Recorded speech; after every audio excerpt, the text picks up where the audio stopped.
Whether you're new to MOBA style games or just heroes in general, I've got 5 essential tips that will help you kick ass in Heroes of the Storm when it is released on June 2nd. Tip number 1. Learn your hero before you enter the Nexus with other players.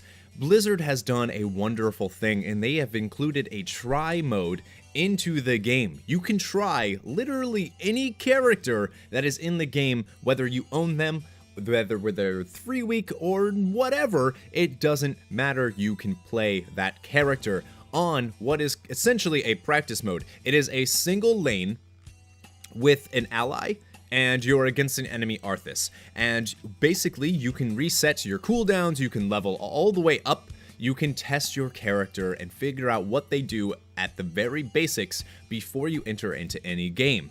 There is also another mode called Versus AI that you can do if either you own the character or you it's free week for that specific character. Basically, the Versus AI is you can choose to either have your entire team as AI, or it can be real players against a team of AI. It is up to you in the selection screen, but I would highly suggest using these modes to learn your character, especially if you're playing a rather hard character like Tassadar or Abathur or the Lost Vikings. These modes will really help you. Tip number 2, and I would hope this goes without saying, but it doesn't, experience soaking is so important in this game, guys. I mean it, so important, at least until you are level 10. That is the early game, that is the laning phase. That is when you need to be focusing and prioritizing getting experience, while also maybe attempting to push the lane yourself and also collecting objectives. That's what's important about Heroes of the Storm, right? Is all of the maps are super objective. But if you are under-leveled, you are going to keep losing those objectives and you are going to keep losing those levels. So you need to remain collecting that experience until level 10, and then you can use your super unlocked ultimate abilities to devastate the enemy team and collect the objective all by yourself. But until then, please, all you need is 3 heroes to stay in each of the lanes. If there's 3 lanes, you need 3 heroes. If there's 2 lanes, you need 2 heroes. And you just need to collect experience from minion kills, building kills, hero kills. You need to be making sure that you get experience. Every level you get, your stats increase. If you're facing a level 16 team and you're level 14, they are going to hit you tremendously harder than you think they are going to. So please, soak that experience. Tip number 3, and this kind of goes along with the idea of teamwork, and that is respond to pings and ping yourself. Now, if you hit the G key on your keyboard during a game of Heroes of the Storm, you will automatically ping to that area. However, you won't actually say anything, but if you hold down the G key and left click, and you can drag it in certain directions, you can see actually which way to go, you can actually tell your team specifically what you want to do in this area. So you can say assist me, or defend, or danger, or something else, but that basically helps so that you don't have to type it out and maybe miss an opportunity. For instance, let's say that you're in the top lane and you don't even notice because you're not watching your minimap, Corey, that the bot lane is being pushed hardcore and you're just not noticing.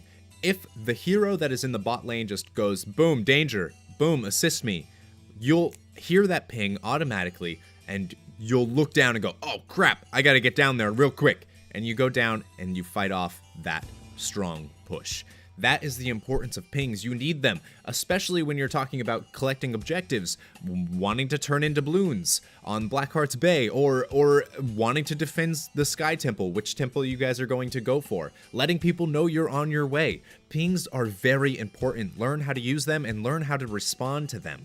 Tip number 4, and this is really important because it's not something that I realized jumping into the game, being incredibly new to MOBAs, and it's something that I have seen a lot of people not respond to either, and that is know when to retreat and know when not to initiate a fight.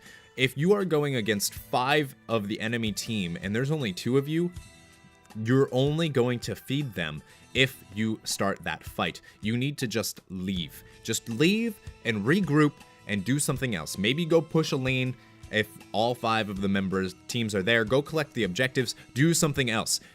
Know when to retreat. If your healer or tank pings with the V key, by the way, you can simply hit V and it will call for a retreat. If one of them hits retreat, it's probably the best idea. If you see 3 members of your enemy team are about to go down and they are still in the fight, go ahead and retreat. That doesn't necessarily mean that you need to retreat all the time. Sometimes all you need is that dedication to push. I guess what I'm trying to say here and what this numerous type of tip would be is commit. Whether you're retreating, whether you're going into the fight, commit to what you are doing and 100% go for it. Don't be wishy-washy on what you think you want to do. Do it. Just do it. Do or do not. There is no try. And tip number 5, and I personally think that this is one of the most important tips I could possibly give you guys, and that is simply toxic players do not belong here in Heroes of the Storm. This is a brand new game, brand new community. In fact, it's not even out of beta yet when this video is going live. It's up to us to shape this community. It's up to us to shape the game. This is our game right now. And we need to make sure that all of the new players that are coming into this remain positive.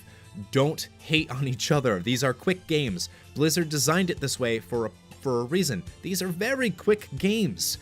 If you don't like members of your team, guess what? You'll not see them again in around 20 minutes. You can easily block them during the game. These are all things you can do instead of being toxic. If they aren't responding to your pings, if they're not doing what you want them to do, just do what they want to do. Just start following them around. Start making an effort to do what they want, even if you think it's wrong, because odds are you'll be better off if you're in a team and toxicity and saltiness just go away.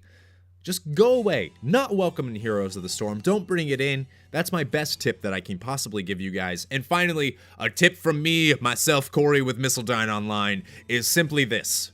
Never give up. Never surrender. Again, Heroes of the Storm was designed by Blizzard to be short games, and they are also designed with catch-up mechanics. If you are losing by a lot and it seems like you're not going to make it, don't give up. Keep fighting. Fight harder. Get those objectives. Do whatever you need to do, because odds are you can turn this around if you try hard enough, if your team tries hard enough. That is the beauty with Heroes of the Storm. I have been down 3 levels before, with a core being pushed, and they still had their 2nd tier keeps. And you know what? We were able to go in there and win because we decided that that's what we needed to do. We got a boss and we just pushed. These type of comebacks are, I wish I could say they're rare. They're not. They happen all the time. And on that note, the opposite team can also do that. So please, guys, never give up, never surrender. And remember, Heroes of the Storm releases on June 2nd. It is developed by Blizzard Entertainment. And of course, go into the Nexus and have one hell of a time. Well done, heroes.